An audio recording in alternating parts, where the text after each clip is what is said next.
Madame, Monsieur, bonsoir et bienvenue au 19h de ce 3 juillet à la une de l'actualité. Réunion du Conseil des ministres. Le président de la République instruit de prendre en charge les préoccupations des Algériens établis à l'étranger. Retour sur les mesures déjà prises.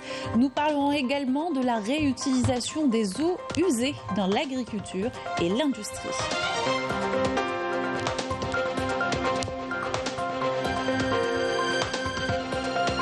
Constitution ce lundi de l'Association des Amis de la Révolution algérienne. Le ministre des Moudjahidines et des ayants droit réitère la reconnaissance de l'Algérie à ceux qui ont soutenu sa révolution et sa lutte. Nous l'écouterons tout à l'heure.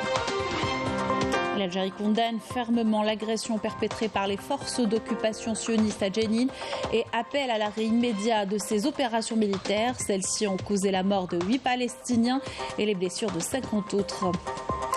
Concours de la meilleure fresque de street art organisée à l'occasion de la fête de l'indépendance et de la jeunesse.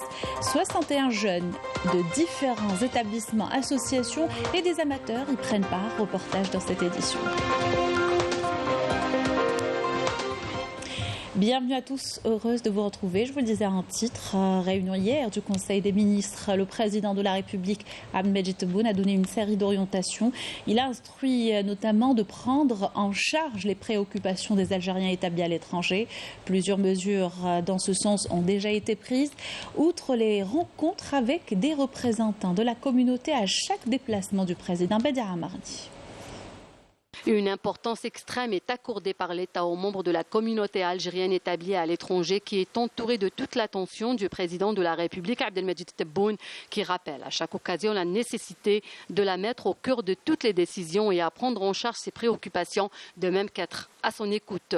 Lors du dernier Conseil des ministres, le président a rappelé que cette démarche s'inscrit dans le cadre de ses engagements à œuvrer, à améliorer les conditions de vie de la communauté algérienne dans différents domaines socioculturels et à faciliter le retour des compétences et des cadres algériens, notamment à la faveur des conditions favorables à un décollage économique prometteur qui profitera au peuple algérien.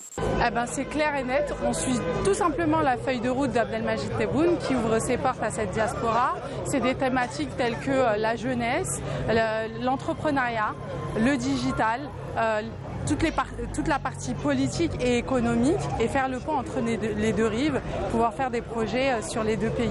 Pour moi, il est essentiel de créer des entreprises, des leaderships en Algérie, car pour moi, l'Algérie, c'est le leadership de demain. Comme on peut le constater, la plupart des ressortissants de nationalité ou des binationaux algériens rêve de l'Eldorado algérien. نشكر رئيس الجمهورية السيد عبد المجيد تبون الذي ما زال يجسد التزاماته تجاه الجالية وكان آخرها القرارات والتوجيهات الصادرة عن اجتماع مجلس الوزراء يوم 2 جويلية 2023 وفي هذا الصدد نكمل تلك القرارات لا سيما الإبقاء على جسور التواصل الدائم مع الجالية والاستماع المستمر لانشغالاتها. Les engagements du président ont pour objectif de promouvoir la participation de la communauté nationale à l'étranger au renouveau national. De nombreuses initiatives ont d'ailleurs été lancées à l'adresse des membres de la communauté évoluant outre-mer pour leur permettre de participer à l'élaboration des différentes politiques nationales. Le président de la République a procédé à la création du poste d'envoyé spécial chargé de la communauté nationale à l'étranger et a exhorté les représentations diplomatiques à l'étranger à communiquer en permanence avec les membres de la communauté établis à l'étranger en mettant à leur disposition des numéros verts et des canaux de communication directs ou électroniques, l'objectif étant de renforcer la place et le rôle des citoyens établis à l'étranger étant une partie intégrante de la nation. Autre mesure, l'intégration de la dimension de la communauté nationale à l'appellation officielle du département ministériel des Affaires étrangères, l'élargissement du système national de retraite aux ressortissants algériens résidant à l'étranger, salariés et non salariés. Sur les plans économiques et scientifiques, le gouvernement œuvre à faire participer cette catégorie au développement économique national en l'incitant à investir dans des projets et à adhérer à la stratégie de promotion des exportations hors hydrocarbures. Le gouvernement poursuit le processus de modernisation d'harmonisation et de simplification de la gestion consulaire, à l'instar de la facilitation des mesures d'inscription et de remise des documents de voyage ou du visa, ainsi que d'autres documents administratifs qui intéressent les membres de la communauté. Et dans le cadre de la tradition qu'il a instaurée, le président de la République tient à rencontrer à chaque visite d'État ou déplacement officiel des représentants de la communauté nationale pour écouter et répondre à leurs doléances et à leurs préoccupations. Les mesures prises en faveur de la communauté établie à l'étranger seront le sujet de votre émission Vision. Ce sera ce soir sur Canal Algérie à partir de 20h. L'utilisation des eaux épurées également abordé en Conseil des ministres hier. Il s'agit notamment de réactiver les stations d'épuration à l'arrêt et l'utilisation des eaux traitées dans l'agriculture et l'industrie. Les volumes utilisés jusque-là ne dépassent pas les 10%. Reportage de Yasmine Masroudi. L'épuration des eaux usées, une priorité pour la préservation de l'environnement et la gestion durable des ressources hydriques. L'Algérie dispose d'un parc national de 211 systèmes épuratoires, d'une capacité de traitement de 1 milliard mètres cubes. Et pourtant, ce ne sont que 480 millions mètres cubes qui sont traités annuellement. L'objectif est donc de ramener ces stations d'épuration pour travailler à leur capacité nominale. Donc, c'est des investissements complémentaires qui seront réalisés à l'aval au niveau des réseaux d'assainissement pour collecter les eaux rejetées et les ramener vers les stations d'épuration pour augmenter la capacité. Actuellement, ce ne sont pas plus de 10% des eaux usées traitées qui sont utilisées. Ces eaux traitées, conformes aux normes internationales, peuvent être utilisées à usage multiple, notamment dans l'agriculture, l'industrie, l'usage municipal, ainsi que pour l'irrigation des barrages verts. Actuellement, on est à peu près à 5 000 à 10 000 hectares, donc on vise d'atteindre les 100 000 hectares par rapport à l'état actuel, donc à partir de ces eaux, donc c'est pour les irriguer. En matière d'industriel, on a ciblé plus de 200 unités industrielles qui peuvent utiliser cette eau, donc on va travailler avec les collègues, avec les industriels, c'est pour les ramener à utiliser cette eau. Le secteur mise également sur des campagnes de sensibilisation pour inciter les consommateurs à se tourner vers cette alternative durable. C'est une eau comme les autres eaux qu'on peut utiliser. Donc, on fait un appel aux agriculteurs et aux industriels pour prendre cette eau et la valoriser, parce qu'on est un pays aride, semi-aride. Toute goutte d'eau produite au niveau de notre pays, on doit la valoriser. Et quand on utilise cette eau, donc on fait des économies sur l'eau conventionnelle, surtout les eaux souterraines. Donc c'est très important pour notre pays. Cette économie, donc on peut laisser cette eau conventionnelle pour l'alimentation en eau potable, et on fait la valorisation de cette eau au niveau de l'agriculture et de l'industrie. Outre l'aspect agricole et industriel, la revalorisation des eaux usées présente également des avantages économiques significatifs. En réduisant la pression sur les ressources en eau douce, l'Algérie peut préserver ses sources naturelles d'eau potable pour les besoins essentiels de la population. De plus, cette approche permet de réduire les coûts liés à la purification de l'eau, offrant ainsi une solution rentable à long terme. Une actualisation du réseau pour la fibre optique est en cours à travers le pays. Le but, raccorder les régions les plus reculées pour une connexion haut débit, comme l'a instruit hier le chef de l'État, qui a fixé à la fin 2024 comme date butoir pour la généralisation de son usage. Illustration ce soir, Renchla, Tissemsil également, où l'opération atteint des zones reculées. Malika Blel. Le très haut débit pour tous, un défi national porté par les autorités concernées aux 4 coins du pays. Parmi les nombreux bénéficiaires, les agriculteurs de N'Memcha dans la wilaya de Renchla. Il y a des forums sur les réseaux sociaux dédiés à l'échange entre agriculteurs qui nous permettent de discuter et d'échanger entre nous. Surtout que nous habitons une région un peu isolée, donc Internet nous permet de nous rapprocher des administrations locales et du chef-lieu de wilaya. Internet est très utile pour nous et pour nos enfants. Autres bénéficiaires du raccordement au réseau Internet, les établissements scolaires implantés dans les régions reculées. Notre établissement a bénéficié d'une couverture Internet haut débit. Cela a permis à nos élèves d'alléger un peu leur cartable. Les habitants des deux localités, Sidi Ibrahim et Mtija, dans la wilaya de Tismsilt, ont bénéficié eux aussi d'Internet de 4e génération. Nous avons recensé 1400 zones à travers le territoire national qui ne sont pas encore raccordées au réseau Internet. La Commission nationale a accepté le programme de raccordement au réseau Internet de ces régions. La question sera abordée dans les prochains jours. Plusieurs quartiers connaissent également des opérations de réhabilitation. Les réseaux en cuivre ont été remplacés par la fibre optique. 550 familles dans ce quartier ont déjà bénéficié d'un raccordement au réseau Internet. De nouveaux quartiers relevant de la wilaya de Galma ont été raccordés à la fibre optique. Nous avons raccordé le pôle urbain 5400 logements au réseau Internet sur un linéaire de 15 km. Toutes les nouvelles cités seront raccordées au réseau Internet en utilisant la technologie de la fibre optique FTTH. Les pouvoirs publics aspirent à travers ces projets à atteindre les 6 millions d'abonnés d'ici 2024. Et tous les moyens doivent être mobilisés pour prendre en charge les athlètes en prévision des Jeux Olympiques 2024 de Paris. Instruction hier du chef de l'État. Les préparatifs pour la participation algérienne ont déjà débuté, notamment pour les sportifs qualifiés à la compétition internationale. Mourtal Ahmani pour les détails. Briller aux Jeux Olympiques de Paris, c'est l'un des plus grands objectifs de l'Algérie pour l'année 2024. Et à 389 jours de l'ouverture, l'État algérien a déjà mis en place sa stratégie de prise en charge des athlètes susceptibles d'honorer le pays et ce dans différentes disciplines. Une stratégie qui était déjà palpable aux derniers Jeux méditerranéens d'Oran.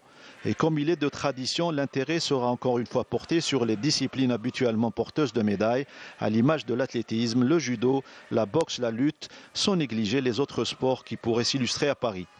En judo, et après avoir décroché l'or méditerranéen, l'espoir d'Elis Messoud rêve du podium olympique et l'État algérien l'accompagne dans cet objectif en le mettant dans d'excellentes conditions, tout comme sa coéquipière Amina Belkadi. En athlétisme, le vice-champion du monde du double tour de piste, Jamel Sedjati, et le 5e olympique du triple saut, Yasser Teriki, poursuivent eux également leur préparation. Les espoirs de la natation algérienne reposent également sur le meilleur nageur du moment, Jawad Sayoud, qui affole les chronos ces derniers temps. Les Jeux sportifs arabes que l'Algérie abritera à partir du 5 de ce mois constitueront un réel tremplin pour les Jeux de Paris, où l'Algérie battra certainement le record du nombre de participants. Dans l'actualité, élection ce lundi de l'ancien diplomate Nourdine Joudi à la tête de l'Association des Amis de la Révolution algérienne. C'était à l'issue d'une assemblée générale constitutive tenue au Centre international des conférences et coïncidant avec les festivités du 61e anniversaire de la fête de l'indépendance. L'assemblée a eu lieu en présence de plus de 80 participants d'Algérie et de pays frères et amis, du Conseil du président de la République et des membres du gouvernement, les représentants du corps diplomatique accrédité en Algérie. À l'occasion, une exposition photo montrant des personnalités étrangères qui ont aidé la guerre de libération. Une importante collection de livres consacrés à la Révolution a également été présentée. Lors de son allocution, le ministre des Moudjahidines et des Ayants droit, Laïd Al-Biga, a réitéré la reconnaissance de l'Algérie et a assuré qu'elle n'a jamais oublié le soutien de ses amis à la glorieuse révolution du pays. Je vous invite à l'écouter. L'Algérie n'oubliera jamais les amis de sa glorieuse guerre de libération ainsi que leur soutien et appui à sa cause juste, comme l'a toujours souligné le président de la République qui n'a eu de cesse de réitérer sa profonde gratitude envers les amis de la révolution de tout pays. La fidélité et le dévouement sont des qualités dont fait preuve le peuple algérien envers tous ses soutiens. Et je vous invite à écouter ces déclarations recueillies lors des travaux de l'Assemblée générale constitutive de l'Association internationale des Amis de la Révolution algérienne. Il s'exprimait au micro de notre reporter Yamina Saïdji. Mon oncle était tué. Il fait une bombe dans son avion pour aider ce peuple. j'ai les lettres que mon oncle a reçues par l'OS da meu museu Matei à Matelica. Et lui a expédié à mon père. Et je les conserve et j'ai fait un livre qui s'appelle La Révolution algérienne, l'OAS. Et je suis très coinvolta, touchée par l'histoire, parce qu'on tué mon oncle pour aider ce peuple. El grupo se formó el año 57, el comité. Le groupe a été formé en 1957 pour l'autodétermination de l'Algérie. En ce temps, la guerre de libération ou la glorieuse révolution algérienne était à son paroxysme, ce qui nous avait énormément impressionnés. À cette époque, nous n'étions que de simples étudiants universitaires, engagés pour la cause de libération anticoloniale dans le monde, et la révolution algérienne était des plus importantes. La révolution argelina era la más impactante. Mon père était le responsable du rapatriement et il a été porteur de valises. Porteur de valises, quand on dit porteur de valises, c'est porteur de valises. Porteur de valises, c'est quelqu'un qui porte les armes. Il a transporté des armes pour les faire rentrer pour l'Algérie. Il a épousé la cause algérienne.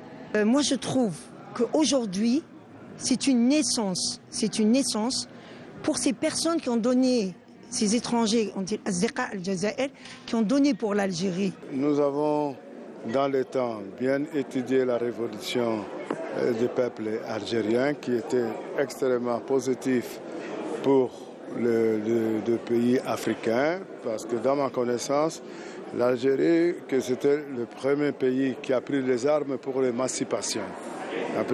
Pour l'émancipation, autrement dire l'indépendance, et des autres pays africains. Coopération, le ministre des Affaires étrangères de la communauté nationale à l'étranger a présidé l'ouverture des travaux de la deuxième session du dialogue stratégique algéro-italien autour des relations bilatérales et des questions politiques et de sécurité globale. Dans une allocution prononcée à l'occasion, Ahmed Attaf a souligné que 2022 était une année très positive, confortant la volonté commune de poursuivre les efforts afin de réaliser tous les objectifs fixés par les hautes autorités algériennes et italiennes. Les relations bilatérales sont aujourd'hui au beau fixe et le partenariat stratégique entre les deux pays pleinement engagé par leur approche dans le traité d'amitié dont le 20e anniversaire a été célébré cette année.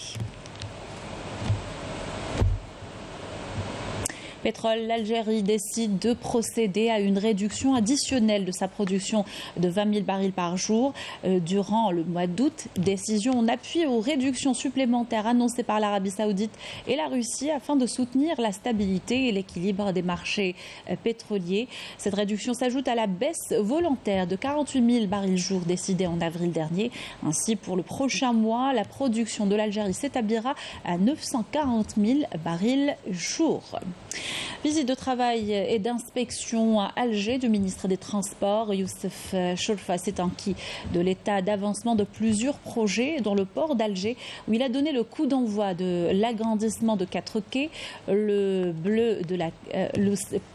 projet bleu de la capitale également, mis en service aussi durant cette visite de la piste secondaire de l'aéroport international Houari Boumediene, un acquis de taille, a affirmé le ministre, qui renforce le secteur et qui permettra à l'aéroport de fonctionner avec ses capacités maximales. 18 millions de voyageurs pourront y transiter entre l'Europe et l'Afrique. Les délégations devant prendre part aux prochains Jeux sportifs arabes continuent d'affluer vers l'Algérie. Ce matin, c'était au tour des judokas tunisiens et irakiens et aux volleyeurs jordaniens. Un accueil chaleureux leur a été réservé, comme vous voyez sur ces images.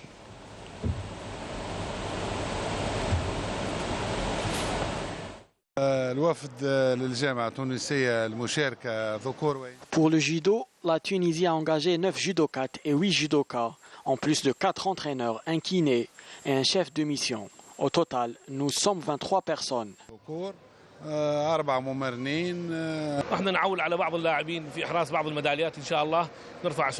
Nous sommes là pour gagner des médailles. Je remercie mes frères algériens pour l'accueil chaleureux qui nous a été réservé.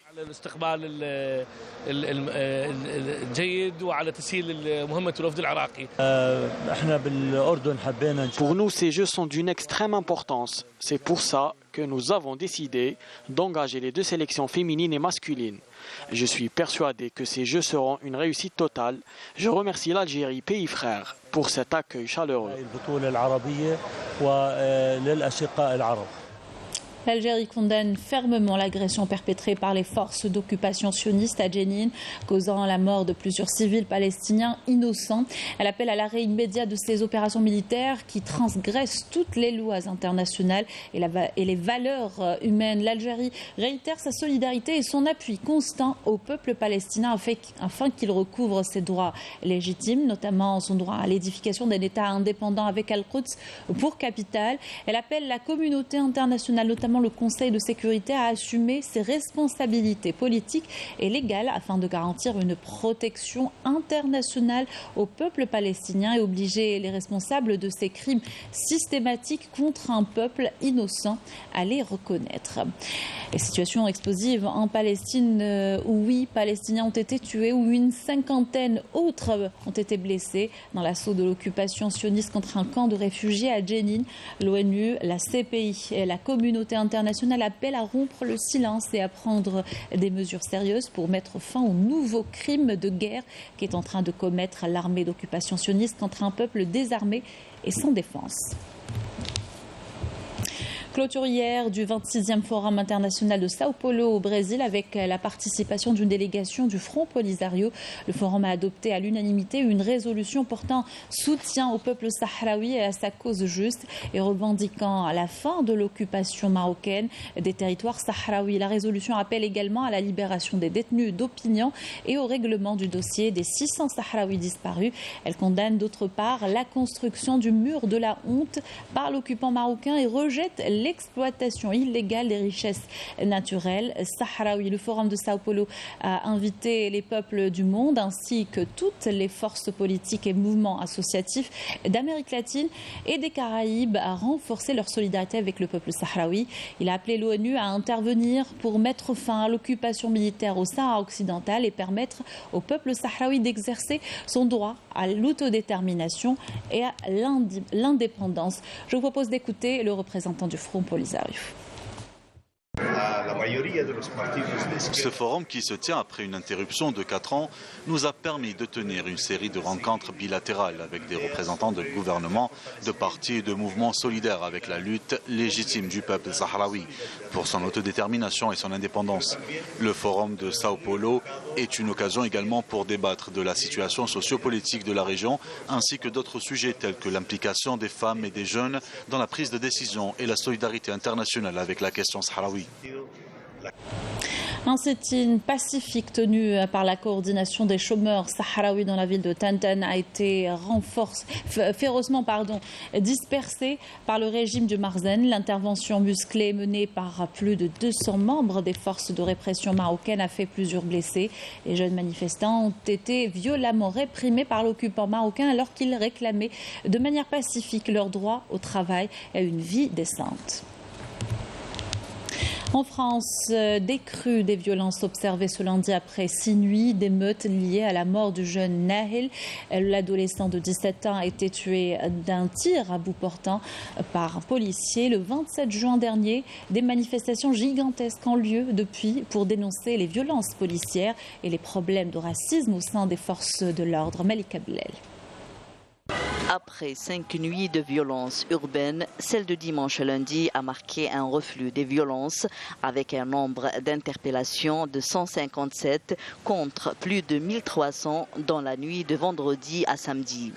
352 incendies sur la voie publique, 297 incendies de véhicules et 3 blessés parmi les policiers et gendarmes engagés sont recensés par le ministère de l'Intérieur français. Des chiffres en très net recul par rapport à la nuit précédente. Un pompier de 24 ans est également décédé hier alors qu'il luttait contre un incendie de véhicule. Le ministre de l'Intérieur, Gérald Darmanin, qui avait reconduit dimanche un dispositif de 45 000 policiers et gendarmes sur tout le territoire, a d'ailleurs estimé que l'ordre était en train d'être rétabli. Le président français Emmanuel Macron a néanmoins demandé de maintenir une présence massive sur le terrain pour garantir le retour au calme. Des rassemblements civiques se sont tenus aujourd'hui devant de nombreuses mairies de France pour dénoncer la vague actuelle de violence urbaine. L'Association des maires de France avait appelé à une mobilisation nationale pour un retour à l'ordre républicain quelques heures après une violente attaque à la voiture bélier ayant visé le domicile d'un maire de la région parisienne et causant une indignation générale. Le président français doit recevoir les présidents des 2 chambres du Parlement, puis les maires de plus de 220 communes ciblées par les violences mardi. Retour dans le pays pour parler culture avec ce concours organisé à l'occasion de la fête de l'indépendance et de la jeunesse. Il s'agit de choisir la meilleure fresque de street art réalisée par 61 jeunes de différents établissements, associations et des amateurs. Le thème des Jeux sportifs arabes a également été intégré au concours qui a lieu au niveau de la place de la Grande Poste. Reportage de Rina Lorari. Dans un vibrant hommage à la jeunesse et à l'indépendance, la Grande Poste d'Alger se métamorphose en une toile vivante où des artistes talentueux expriment leur créativité sans limite. Un concours de fresques de street art est organisé à l'occasion du 61e anniversaire de l'indépendance et de la fête de la jeunesse, ainsi que de la 15e édition des Jeux sportifs arabes, offrant une plateforme unique aux jeunes Algériens pour exprimer leur vision du passé, du présent et de l'avenir. Je tente de créer un tableau qui met en valeur à la fois les réalisations de l'Algérie moderne, mais aussi celles des héros qui ont combattu pour obtenir leur indépendance. Mon but est de célébrer l'histoire et les progrès de notre pays à travers le temps.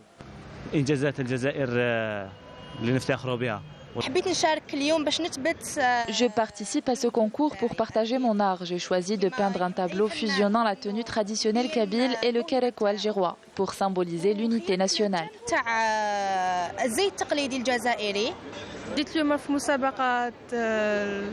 Je suis venue participer à ce concours et j'ai opté pour l'un des 3 thèmes qui nous ont été proposés. Le mien est de représenter un des pays participants aux Jeux sportifs arabes. J'ai choisi la Palestine en utilisant une composition en perspective pour peindre ma toile. Une composition en perspective. C'est une opération qui entre dans le cadre des 61e anniversaire de l'indépendance qui consiste à donner une chance aux jeunes structurés et non structurés au niveau des maisons de jeunes. Le thème de cette opération, c'est beaucoup plus le regard de la jeunesse vis-à-vis de l'indépendance. Et le deuxième sujet, quand même, c'est les Jeux arabes. Tandis que les fresques prennent forme, un public émerveillé s'est rassemblé pour admirer ce spectacle artistique hors du commun. C'est une initiative très originale que j'apprécie énormément. En plus de commémorer l'indépendance de notre pays, elle permet aussi de mettre en lumière les événements qui se déroulent actuellement en Algérie. On voit ces jeunes s'exprimer à travers leurs tableaux. Ils racontent des histoires qu'ils ont apprises mais qu'on a réellement vécues. J'ai hâte de voir ces fresques finies et je soutiens entièrement ces jeunes dans leur travail. Cet océan de fresques de street art qui déferlera sur la Grande Poste jusqu'au 5 juillet incarne une nouvelle façon de préserver la mémoire nationale et de commémorer l'indépendance de l'Algérie en laissant libre cours à l'esprit créatif de la jeunesse qui a réussi à transcender les limites de l'art. Voilà qui termine notre journal. Merci de l'avoir suivi. Excellente soirée sur Canal Algérie.